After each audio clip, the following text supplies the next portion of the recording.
needs. We shape communities and drive economic growth, making sure that prosperity is shared and sustainable. Our qualification opens doors to work worldwide, whether it's New York, Lahore, Nairobi, or London.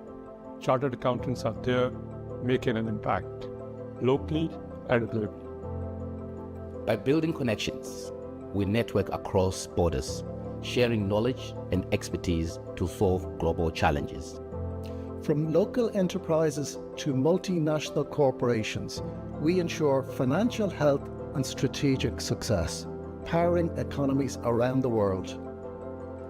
Adaptability is key. We thrive in dynamic environment. We're ready to tackle any challenge with innovative solutions. We lead with purpose, not only to drive profit, but also ensure businesses are ethically and environmentally conscious. Chartered accountants are puzzle solvers. We decode complex financial information, providing clarity and direction. Our work shapes economies. By ensuring robust financial systems and sustainable practices, we help build resilient economies with the aim to preserve and grow market capital value. We are strong locally and connected globally. Join us. Be part of a global profession that's making a tangible difference in the world.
Wherever you are in the world, there's a symbol that shows you're part of a global network of trusted, highly skilled individuals.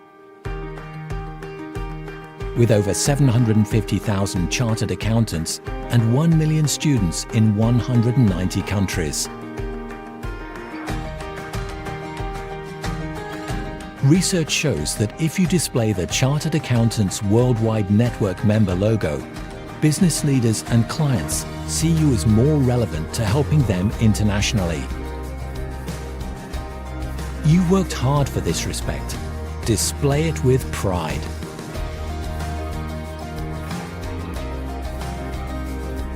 Join the global network of chartered accountants.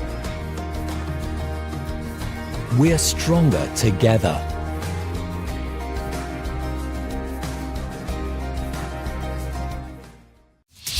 Our world is built on numbers. They're behind every business. They inform every decision.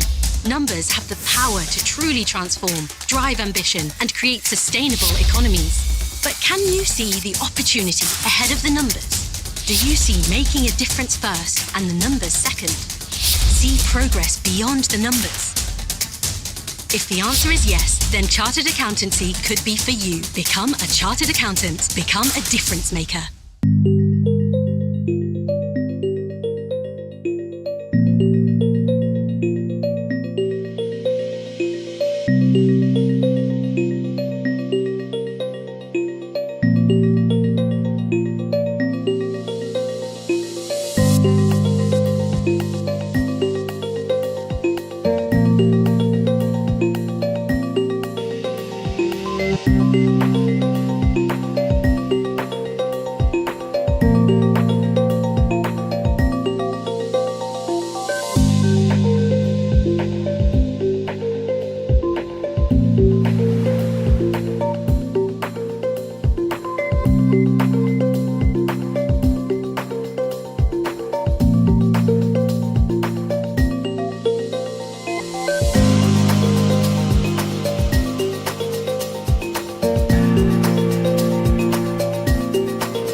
In a rapidly changing world, chartered accountants are the custodians of trust.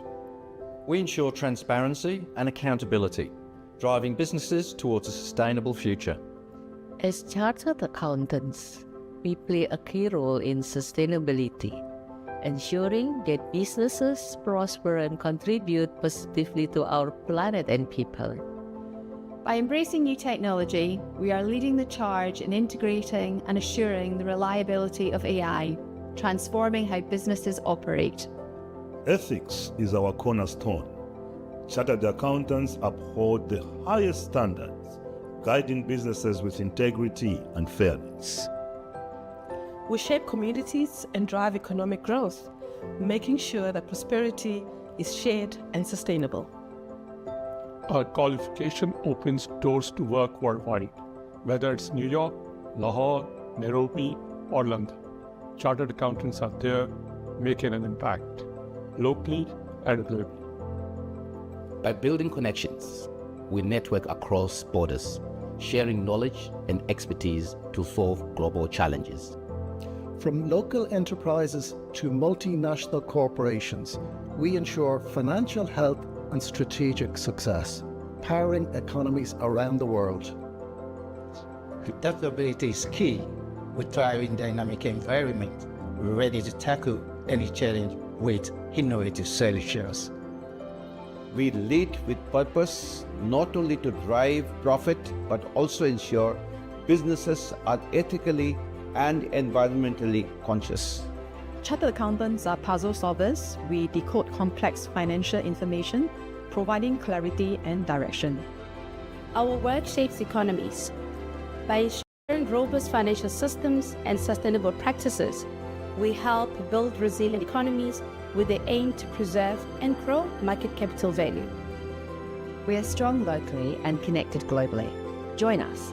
Be part of a global profession that's making a tangible difference in the world.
Wherever you are in the world, there's a symbol that shows you're part of a global network of trusted, highly skilled individuals. With over 750,000 chartered accountants and 1 million students in 190 countries. Research shows that if you display the Chartered Accountants Worldwide Network member logo, business leaders and clients see you as more relevant to helping them internationally. You worked hard for this respect. Display it with pride.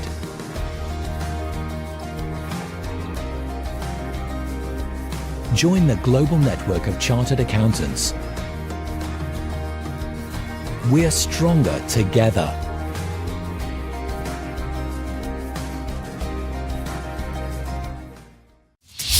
Our world is built on numbers. They're behind every business. They inform every decision. Numbers have the power to truly transform, drive ambition, and create sustainable economies. But can you see the opportunity ahead of the numbers? Do you see making a difference first and the numbers second? See progress beyond the numbers? If the answer is yes, then Chartered Accountancy could be for you. Become a Chartered Accountant. Become a difference maker.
In a rapidly changing world, chartered accountants are the custodians of trust.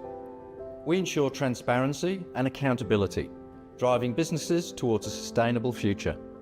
As chartered accountants, we play a key role in sustainability, ensuring that businesses prosper and contribute positively to our planet and people. By embracing new technology, we are leading the charge in integrating and assuring the reliability of AI, transforming how businesses operate. Ethics is our cornerstone. Chartered accountants uphold the highest standards, guiding businesses with integrity and fairness. We shape communities and drive economic growth, making sure that prosperity is shared and sustainable. Our qualification opens doors to work worldwide, whether it's New York, Lahore, Nairobi, or London. Chartered accountants are there, making an impact, locally and globally. By building connections, we network across borders, sharing knowledge and expertise to solve global challenges. From local enterprises to multinational corporations, we ensure financial health and strategic success, powering economies around the world. Adaptability is key. We thrive in dynamic environment, ready to tackle any challenge with innovative solutions. We lead with purpose, not only to drive profit, but also ensure businesses are ethically and environmentally conscious. Chartered accountants are puzzle solvers. We decode complex financial information, providing clarity and direction. Our work shapes economies. By ensuring robust financial systems and sustainable practices, we help build resilient economies with the aim to preserve and grow market capital value. We are strong locally and connected globally.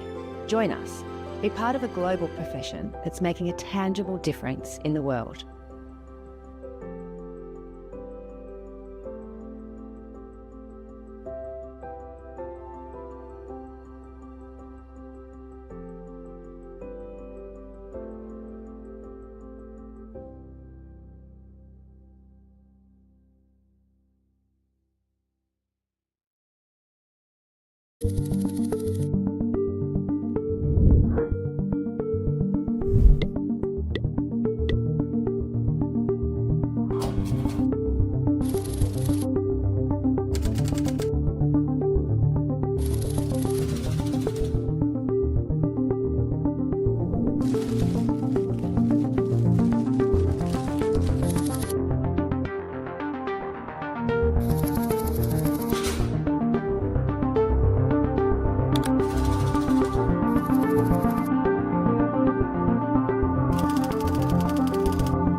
Wherever you are in the world, there's a symbol that shows you're part of a global network of trusted, highly skilled individuals. With over 750,000 chartered accountants and 1 million students in 190 countries. Research shows that if you display the Chartered Accountants Worldwide Network member logo, business leaders and clients see you as more relevant to helping them internationally. You worked hard for this respect. Display it with pride.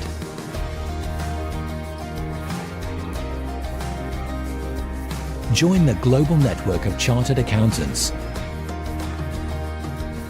We're stronger together.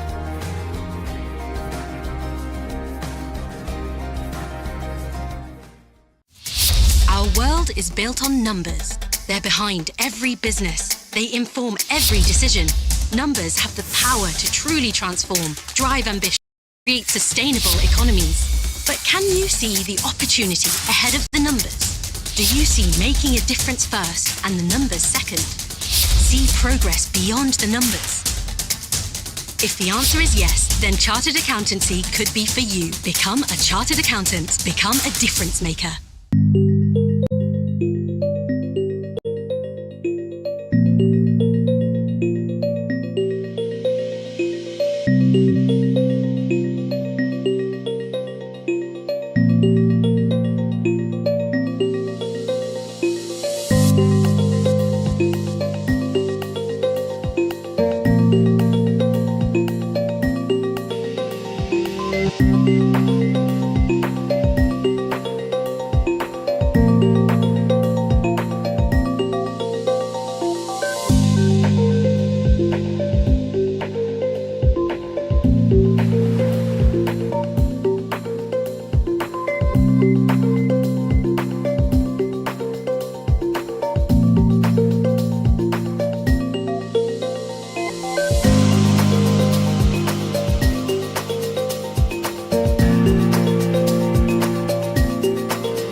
In a rapidly changing world, chartered accountants are the custodians of trust.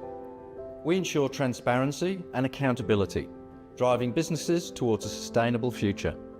As chartered accountants, we play a key role in sustainability, ensuring that businesses prosper and contribute positively to our planet and people. By embracing new technology, we are leading the charge in integrating and assuring the reliability of AI, transforming how businesses operate. Ethics is our cornerstone. Chartered accountants uphold the highest standards, guiding businesses with integrity and fairness. We shape communities and drive economic growth, making sure that prosperity is shared and sustainable. Our qualification opens doors to work worldwide, Whether it's New York, Lahore, Nairobi, or London, chartered accountants are there making an impact, locally and globally. By building connections, we network across borders, sharing knowledge and expertise to solve global challenges. From local enterprises to multinational corporations, we ensure financial health and strategic success, powering economies around the world. Adaptability is key. We thrive in dynamic environment, ready to tackle any challenge with innovative solutions. We lead with purpose, not only to drive profit, but also ensure businesses are ethically and environmentally conscious. Chartered accountants are puzzle solvers. We decode complex financial information, providing clarity and direction. Our work shapes economies. By ensuring robust financial systems and sustainable practices, we help build resilient economies with the aim to preserve and grow market capital value. We are strong locally and connected globally. Join us. Be part of a global profession that's making a tangible difference in the world.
Wherever you are in the world, there's a symbol that shows you're part of a global network of trusted, highly skilled individuals. With over 750,000 chartered accountants and 1 million students in 190 countries.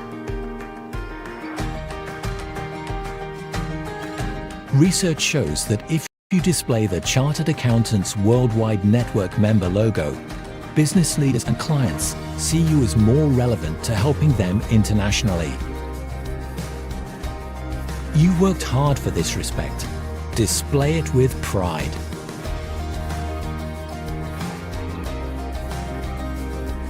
Join the global network of chartered accountants. We're stronger together.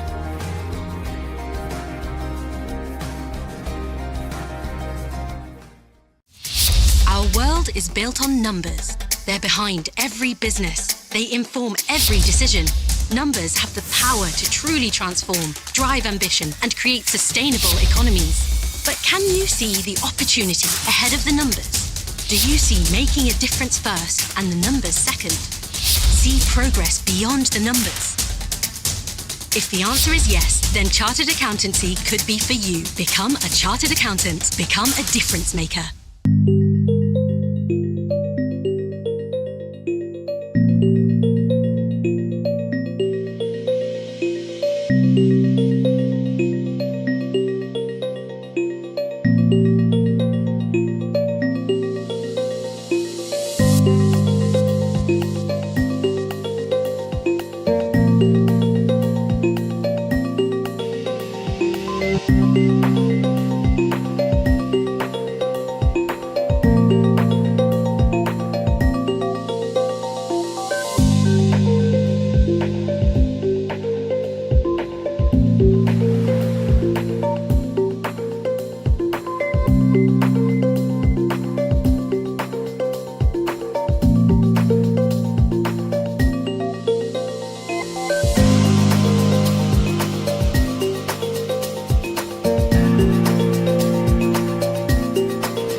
Wherever you are in the world, there's a symbol that shows you're part of a global network of trusted, highly skilled individuals.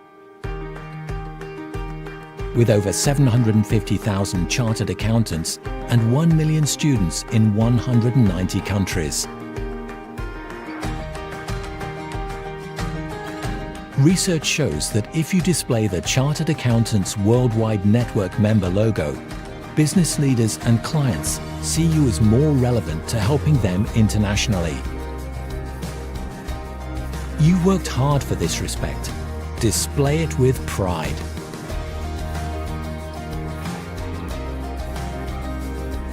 Join the global network of chartered accountants. We're stronger together.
And welcome from wherever in the world you're tuning into this Difference Makers Discuss episode. I am really excited about today's episode, and it's a treat because I've got a Chartered Accountants Ireland member, so we're actually face to face in the same room, which is amazing.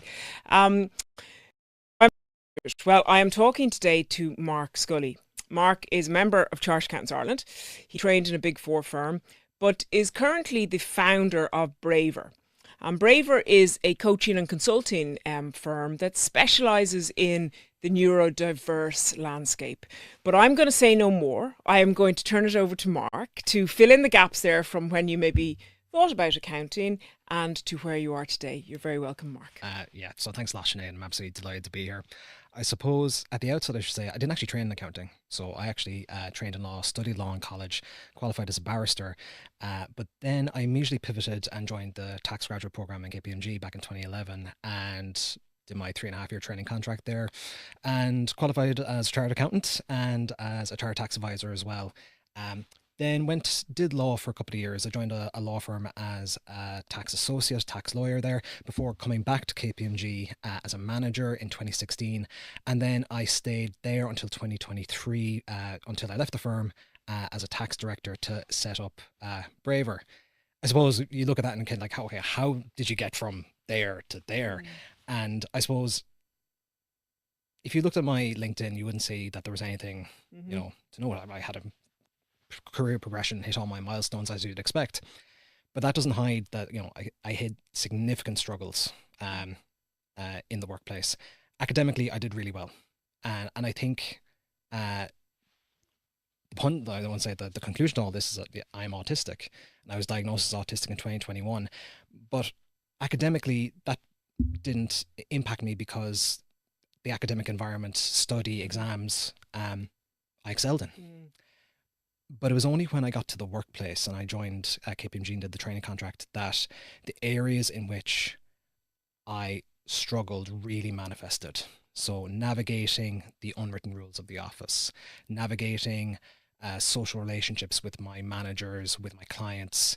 I just had this sense of, I'm not getting it. I just don't understand why I'm not getting it. I was looking around at my colleagues and I was like, John is able to do this he's able to get on with the client so easily. Mary's able to get on with her boss so well. Why can't I just do that? And I was really, really, really kicking myself.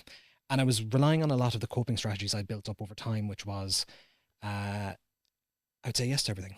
I said yes to every work that came my way because I was like, if I just say yes to everything, that is how I will get by. That is how I will be able to get along with people. So I said yes to everything.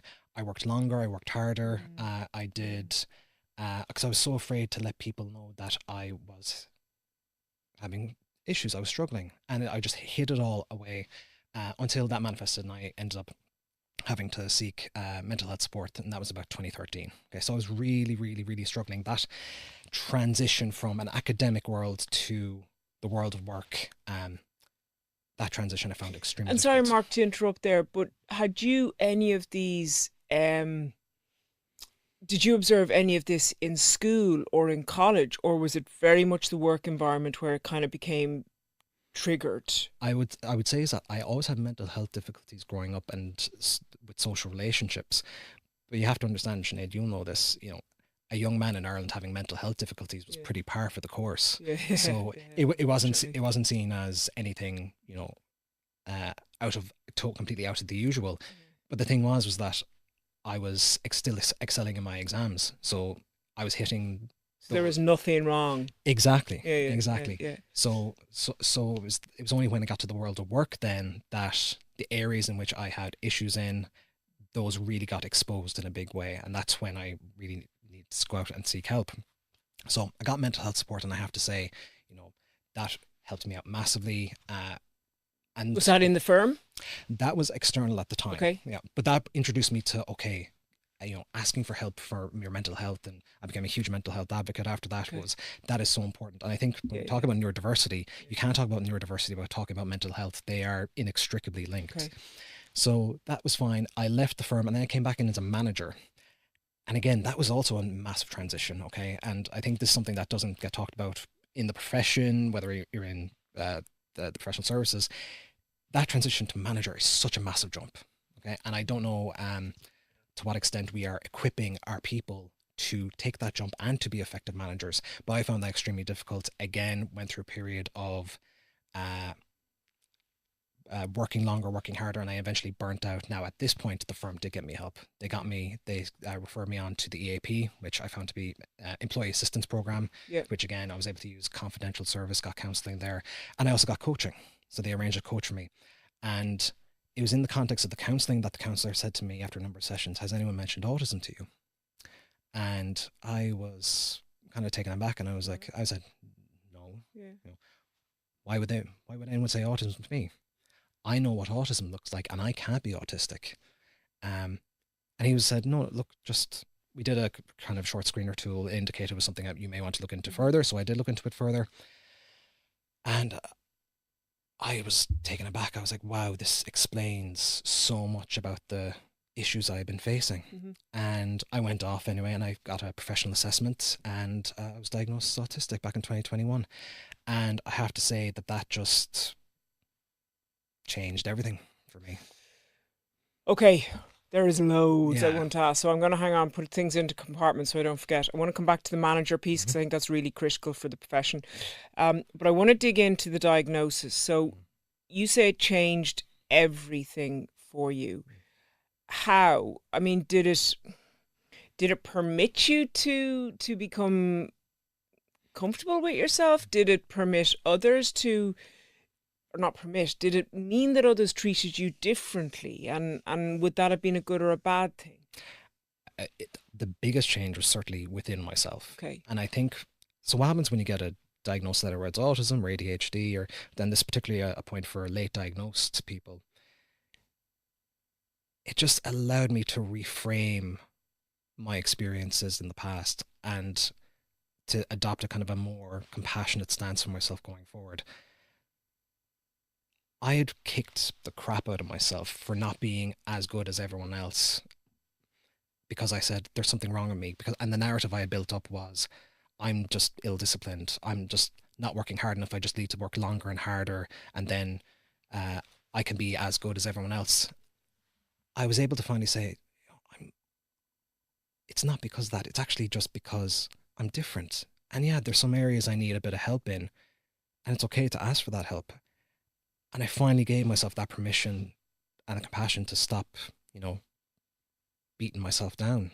So did it give you a little bit of confidence?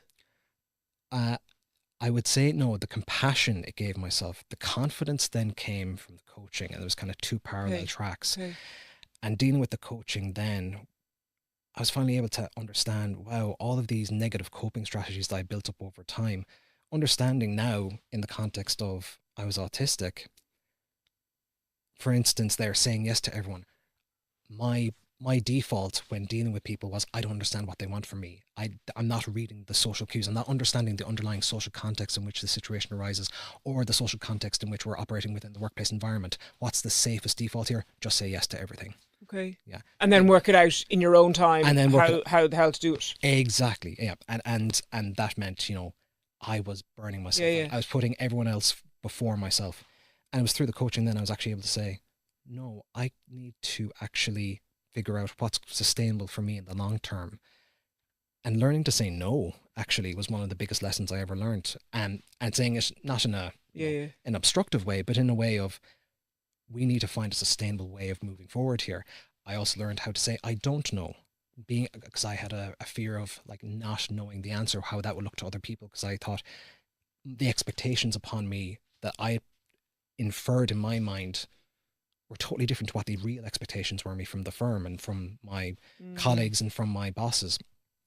And once I learned what those expectations were by actually communicating with my bosses and asking them, what are the expectations here? I was finally able to understand, wow, what I thought the expectations were versus what the expectations actually are were totally different. And that allowed me then to work better, because I was able to work more sustainably. I worked less hours, but my work improved. And the funny thing is that once I started implementing all of these changes in work, I had been getting a 2 rating throughout my entire career in KPMG. A 2, it's a 1 to 5, 1 being the highest, 5 being the lowest.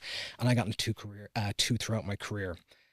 And it was only once I started implementing the changes. And the funny thing is that I implemented these changes without work knowing I was autistic. I hadn't disclosed. Okay, interesting. So I implemented these changes, and then I got a 1 rating, and then after that I disclosed, and it was an interesting conversation. My boss said to me, he's like, okay, well, what adjustments, or do you need any supports? What do we need to do? And I said, it's okay, you've put them in place already. I asked for them and you gave them. I didn't have to disclose to access them in this case. I just said, here's some ways I think I would work better.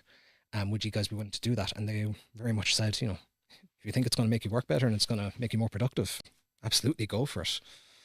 Okay, this is really difficult to chat because you're throwing so much at me that I've got loads of questions and I'm trying to not forget them. First thing, a lot of the things you described there, I think 99% of accountants would have felt all those things you've said, but 99% of accountants are not neurodivergent.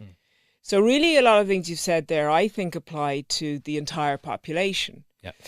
However, which aspects do you think were amplified by the diagnosis, if this all makes sense? Yeah. And then the follow-on question to that is the coaching you got, was that specific neurodivergent coaching? Yep.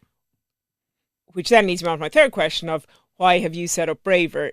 Was there a need in the market for this? Okay, so 1, 2, 3. Sorry, I've probably given too much there, have I? I'm going to have to...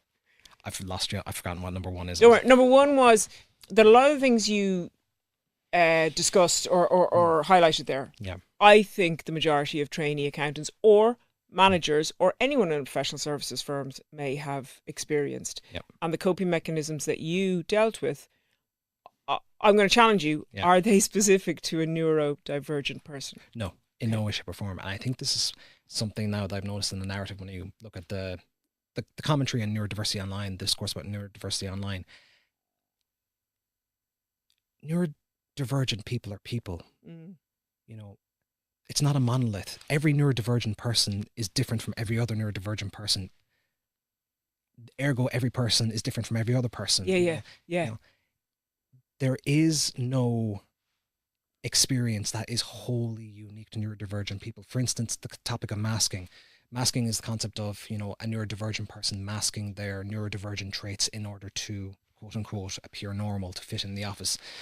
This can have a massive emotional toll on neurodivergent people, because masking, doing it to that extent over such a long period of time, can take such a massive impact on mental health. So Mark, fascinating what you've said there, and all of those things that you have said as challenges. I suspect that there's a lot of people in the professional services arena, and indeed generally, that felt or feel a lot of those things you did feel. Is there, however, a difference in the way we need to look at it for neurodivergent individuals and for non-neurodivergent, so the entire neurodiverse community? Is that something we need to be aware of? I think there needs to be a recognition here that there is no challenges that are completely wholly unique to neurodivergent people. Many neurodivergent people, and I say this in the context of examining who's in the workplace right now, there's 3 categories of neurodivergent people in the workplace. There's the neurodivergent people who are neurodivergent and they don't even know they're neurodivergent. Yes. There's neurodivergent people who are neurodivergent, they know it and they're afraid to ask for help. And then there's neurodivergent people who know it and are confident to ask for help. And I've been all 3 of those over the course of my career. And now going into coaching people and coaching individuals in the workplace, I'm satisfied that there is no problem that is wholly unique to neurodivergent people. How do we help neurodivergent people, though, is we need to move them from that first category, which is people who may be neurodivergent and don't know it. Yes. And we do that through awareness, into the second category, which is neurodivergent, maybe afraid to ask for help. How do we do that? We normalize neurodiversity in the workplace. We normalize it. We have the conversation around it. And we normalize that different ways of working are achievable. And that gets us into the third bracket. Here's the thing, that benefits everyone. Yeah, completely. Yeah, completely benefits everyone. So, and it comes back to an earlier point as well, which I said was mental health and neurodiversity are inextricably interlinked. And many of the topics I've talked about have been the impact of mental health upon me. Neurodivergent people are statistically significantly more likely to encounter mental health issues through the course of their career. That may be, is it because they're neurodevelopmentally different and they're more prone to it? Or is it the impact of masking, compensation, camouflaging their neurodivergent traits to appear quote unquote more normal in the workplace, and the emotional, mental, physical impact that takes over the course of time? Maybe it's a bit of both. So neurodivergent people do experience these issues. They're more likely to experience these issues, but as regards, if you look at those issues, are they wholly unique to them? No. I mean, you look at, let's say, people coming in from a different cultural or ethnic background, they mask. Women, they mask, so all of these things are applicable to the wider population of workers here, which is why I always am of the view that neurodiversity and embracing the ability to work with people who think differently. And that's what neurodiversity is. It's how do I work with somebody who thinks differently to me? That is applicable to all aspects of work, not just working with someone who has ADHD or who is autistic. Okay, so what I'm hearing is that, and if I look at this now through the lens of an organisation or a workplace, there is not much specifically that a workplace needs to do to cater for a neurodivergent employee. It's more about the holistic, how do they go about catering for their entire community? Correct me if I'm wrong, but is that how and why did you set up Braver? Is that part of your messaging? There's 2 important parts here, and I will push back on you a little bit. Do push back, please. Which is, one is we need to actually normalize this and have the conversation in the workplace. So going back to that point, I said we have 3 categories of neurodivergent person in the workplace. I didn't know I was neurodivergent, and I was truly miserable. The diagnosis and why the diagnosis is important to me, it allowed me to then build the self-awareness in myself and understand, here's the things I'm good at, here's the things I need help on. For me, that was the autism diagnosis and getting coaching. For other people, they may get that self-awareness from something else entirely. Whether it's, reflecting on your experience through the lens of neurodiversity, or building that self-awareness in some other way, whether it's counseling, coaching, mentoring, for instance, that is always beneficial. In order to do that, we need to have the conversation. So I would say we need to normalize that conversation in the workplace and find ways of crystallizing that conversation in the workplace, whether it's bringing in training, whether it's allowing the space for employees to set up neurodiversity networks, ERGs, just finding some way to create a nucleus in the organization around which a conversation can occur. So that's one aspect. The second aspect then is what organizations are doing. And it's a big push for me is training managers. Yeah. Okay. Because I find, and this is something I find in the accounting profession, or just in professional services in general, it's very process focused. Okay. We have a way of working here. This is the way we do things. And if you cannot do things the way we've set out the process for, you're the problem. Okay. That's process focused management, and it's the way we've been doing things for a very long time. Neurodiversity is more about person-centered management, and it's more outcome focused, which is, okay, appreciate, is there a different way of working here that would actually suit the way that you think, to suit the way that you communicate? Are we able to incorporate that flexibility into the way we work here that will actually achieve the work outcome that we need from this person, and is a way of working that actually works for you? That is something that we as a profession, and not just accountants, professional services as a whole, need to get much better at. I think that's where we need to move into. So being better managers, adaptable managers, flexible managers, that is, I think, the key area to get in. You've hit on something that's really close to my heart, because I think, as you know, I was in practice for many years, and I saw that people would get promoted to manager a lot largely based on output, their delivery of work, and, as you say, process. But suddenly they're put into a role where they suddenly need to be people experts, and they need to be empathetic, they need to be compassionate, they need to have the time to listen to people, and we don't arm them for that at all. And I think that's a little bit of what you're saying as well, is that as a profession we need to arm them with those people skills. I would say people skills, and not just people skills, but the ability and wherewithal to say there's more than one way of doing things, and being open to that, and also being open to a narrative if they do encounter issues in the workplace. And let's say, and I always come back to this, is that humans don't like open loops. When we see something that we don't understand, we always want to try to close that loop based on a narrative of what we already have. And for often people, let's say if somebody's missed a deadline or something like that, you'd say, why did they miss that deadline? And you'd say, if you don't have an awareness of neurodiversity and the impact, it can have, your notion of they're just not working hard enough, they're lazy. Neurodiversity and that narrative and understanding of, wow, that person, they may just have an issue with executive function. They may have that issue with prioritization that comes from maybe ADHD. Now, you don't say that specific to the person, but it opens an ability to have compassion for that person of, okay, what supports maybe that person needs in order to do the job. Or there's different ways of getting things done. Yeah.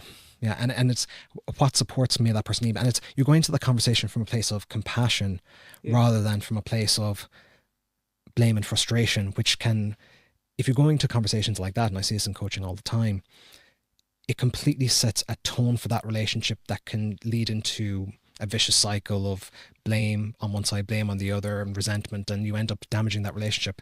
I fundamentally believe going to these relationships from a view of, how do I work with somebody who thinks differently to me, and acknowledging I can change the way I work with people to factor in that difference, opens up ways and conversations that are much more compassionate and productive and sustainable in the long term. Okay. You've used the word compassion an awful lot there, and then you also touched on, I liked the phrase open loop. I think as accountants, we always like to try to, like, things are black and white, things are right or wrong, and things are open or closed. And maybe that's where we are struggling as a profession, that we always need to have a answer for something or a solution for something. Whereas I think, sometimes we need to accept that mightn't be the best way, and we'll get there eventually, but not necessarily immediately. Absolutely. And I think I would love to be able to come here today and say, here's a checklist of policies and procedures that you can implement in your organization now today, and you will be neuro-inclusive, and you're going to be absolutely fine. And organizations would love that as well. And organizations would love that as well, yeah. But there isn't. And like, it's when I go in, so what does Braver do? We go in and we're basically preaching the message of, you know, you don't have to be the expert in autism. You don't have to be the expert in ADHD. Neurodiversity isn't just about, you know, how do you work with people who are coming from these neurodiverse communities. It's about how do you work with people who think and experience the world differently than you. How do you get people who think differently working together effectively? And that's what I do. I go in and build the awareness to start the conversation, to allow that normalization of those differences and talking about those differences. We deliver HR training and management training in order to open people's minds and give them tools and techniques to actually work in different ways and in flexible ways to accommodate the differences that people have. Mark, I want to throw something at you. I know through the work that Chartered Accountants Worldwide have done in this space, and Chartered Accountants Ireland have done in this space, there's circa 15 to 20% of the general population are neurodivergent. Mm-hmm. About 1 to 3% are autistic. There is a perception and a belief that the profession actually attracts more neurodivergent people than other professions. However, and you know that I had a specific personal reason a few weeks ago from a talent perspective to look for somebody senior in the profession that was openly autistic. And between a number of us, we couldn't actually come up with anyone.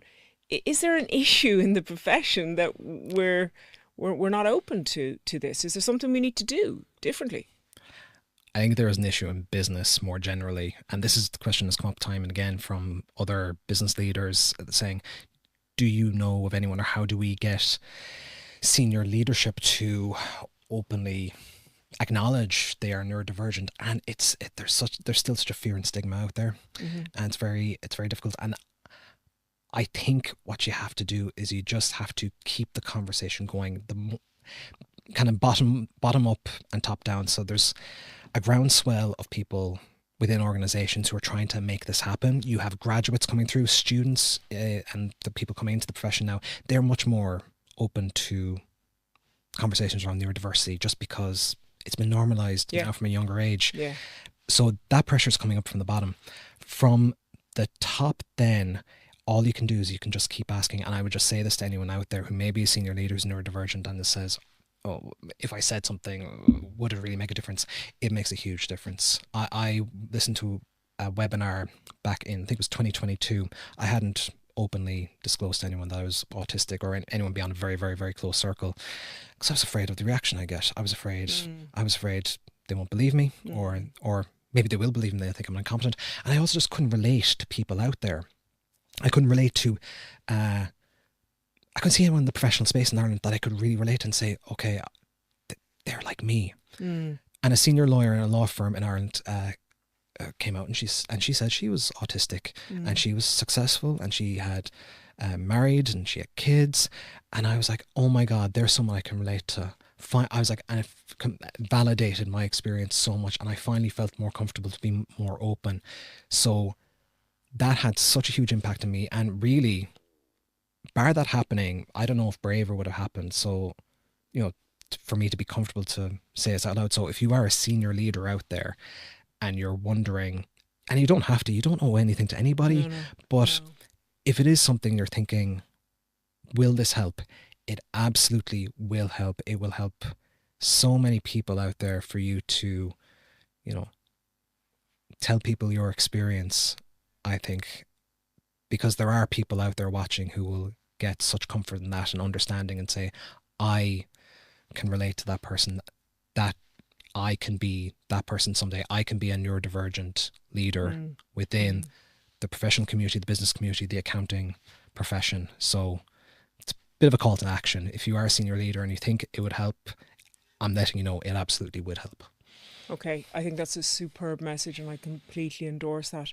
If I can take that messaging and take it a step back, because you initially said there was 3 steps or 3 categories in the professional. There was neurodivergent people who didn't have a diagnosis and didn't know, neurodivergent people that did have a diagnosis but weren't open about it. Yeah.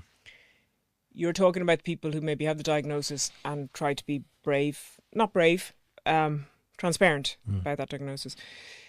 If there's senior leaders or people in the profession who maybe think like you did so many years ago, is I'm struggling, is there something's not right?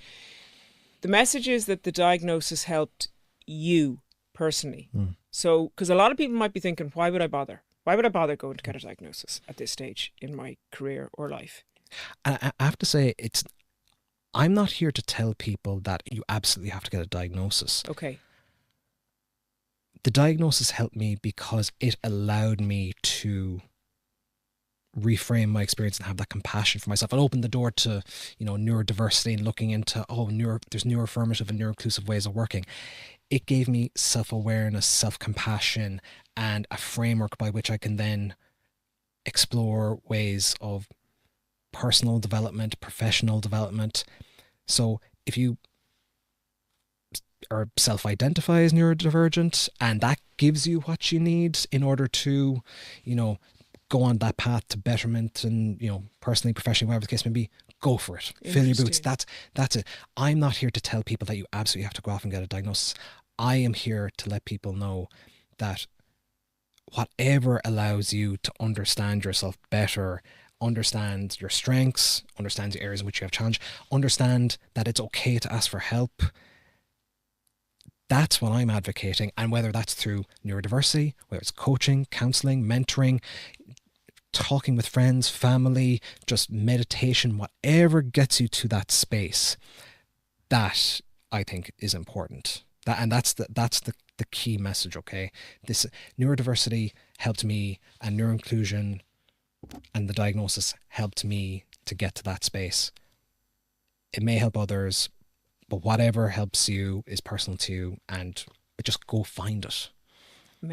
Amazing. Mark, you have done your own outro there. I'm not going to try and cap that or better that, because that is an amazing message. I want to thank you for being so open, honest, transparent. Okay. I think you will have helped an awful lot of people out there in the profession. And I wish you well in everything you do and everything that Braver does. Okay, thank you very much, Sinead. You're welcome. And thank you to you, the listeners who have tuned in to watch today's episode. I think there is a huge amount of takeaways. And look, I know Chartered Accountants Worldwide would be delighted to hear any comments, questions, anything in this space, because it is a passion of Chartered Accountants Worldwide to ensure that we get inclusivity, diversity, and awareness of mental health and a neurodiverse population out there. Thank you very much.